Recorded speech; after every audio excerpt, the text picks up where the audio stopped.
Hi everyone, फिर से आपके एक नए वीडियो में आपका स्वागत है। तो महत्वपूर्ण गद्यांश व्याख्या सहित जो मैं आपको करवाने वाला हूँ बहुत ही महत्वपूर्ण है। आप वीडियो को अंत तक देखिएगा, चाहे आपको कुछ भी हो जाए इस व्याख्या को आप लोग रट के जाइएगा। आपके पेपर में 100% देखने को यही व्याख्या मिलती है, क्योंकि आपका सिलेबस जो है 30% कम किया गया है यूपी बोर्ड का। आप भी जानते हो इस बात को, तो आप इस व्याख्या को बिल्कुल भी नकार नहीं सकते हो। तो महत्वपूर्ण गद्यांश है क्लास 10th 2023 के लिए आपकी बहुत ही महत्वपूर्ण है।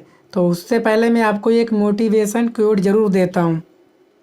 ना थके हैं पाँव कभी और ना ही हिम्मत हारी है, ना थके हैं पाँव कभी और ना ही हिम्मत हारी है, मैं क्या करूँ मुझे जीतने की बीमारी है। बिल्कुल सही बात है। मैं आपके लिए डेली वीडियोज लेकर आता हूँ 7 बजे के आसपास, तो आप लोग वीडियो को बिल्कुल भी मिस मत कीजिएगा, ठीक है ना। तो चलिए देखते हैं आज का महत्वपूर्ण व्याख्या जो बहुत मोस्ट इम्पोर्टेंट होने वाली है आपके लिए, ठीक है। तो चलिए इस प्रकार की आपकी व्याख्या है, और जो मैंने रेड लाइन से कर रखा है इसको आपको क्या बताना है इसी व्याख्या का आपको, ठीक है ना।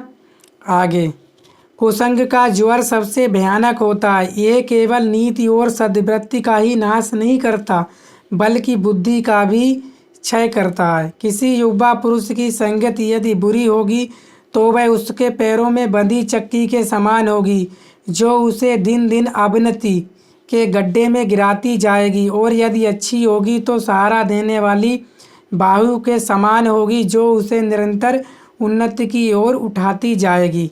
तो आपको पता चल गया, जो आपकी रेड लाइन है इसी का हमें क्या बताना है, अनुवाद बताना है, इसी की हमें व्याख्या करनी है। तो यहाँ से लेकर आपको कहाँ तक करनी है, क्षय करता है, फिर दूसरी बारी यहाँ से करना, यदि अच्छी होगी तो सहारा देने वाली बाहु के समान होगी, जो उसे निरंतर उन्नति की ओर उठाती जाएगी।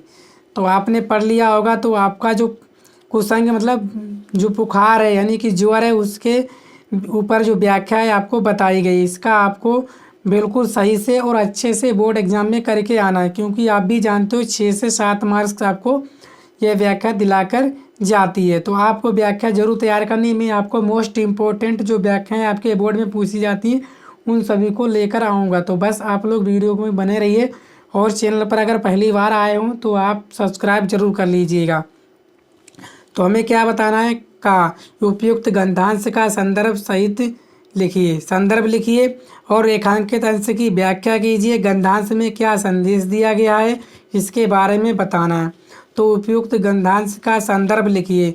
तो ये किस पाठ का है ये बोला गया है। तो जो है आपका क्या है, जो प्रस्तुत गद्यांश हमारी पाठ्य पुस्तक गद्यखंड के से पाठ, कौन से पाठ से, आपकी मित्रता पाठ से आपका लिया गया है, और इसके रचयिता आप जानते हो कि आचार्य रामचंद्र शुक्ल जी हैं, ठीक है ना।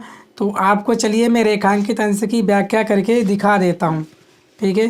तो आप पढ़ते जाइए। तो प्रस्तुत गद्यांश हमारी पाठ्य पुस्तक गद्यखंड से पाठ मित्रता से लिया गया है, इसके रचयिता आचार्य रामचंद्र शुक्ल जी हैं। रेखांकित अंश की व्याख्या, तो आप लोग यहाँ पढ़ पा रहे हो, कुसंग का ज्वर सबसे भयानक होता है, ये केवल नीति और सद्वृत्ति का ही नाश नहीं करता बल्कि बुद्धि का भी क्षय करता है।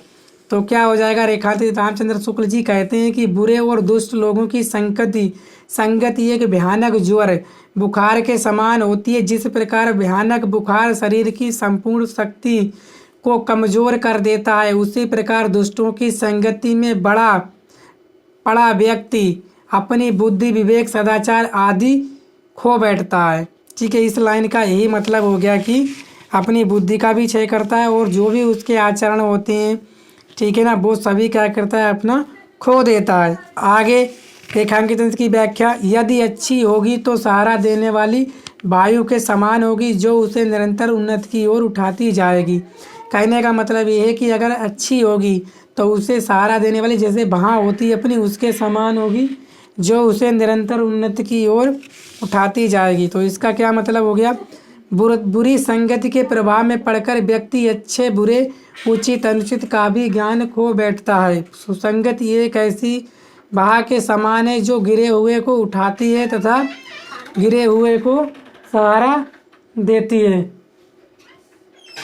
ठीक है। अर्थात सत्संगति मिल जाने पर बुरी संगति में पड़ा व्यक्ति भी उन्नति की ओर बढ़ सकता है। तो ठीक है ना। तो संगति मिल जाने पर, बुरी संगति में अगर व्यक्ति पड़ा भी हो तो वो भी जो है उन्नति की ओर बढ़ जाता है।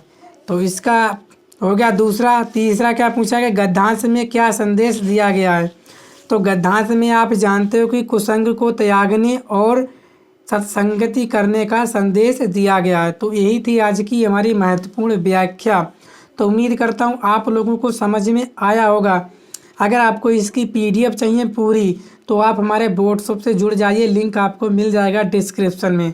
अगर चाहें तो आप लोग नोट डाउन भी कर सकते हो। तो मैं यहाँ लिख दे रहा हूँ आपका व्हाट्सएप नंबर, तो इस पे आप लोग ले सकते हो पूरी व्याख्या, जो भी इम्पोर्टेंट होगी वो मैं आपको सारी प्रोवाइड करा दूँगा।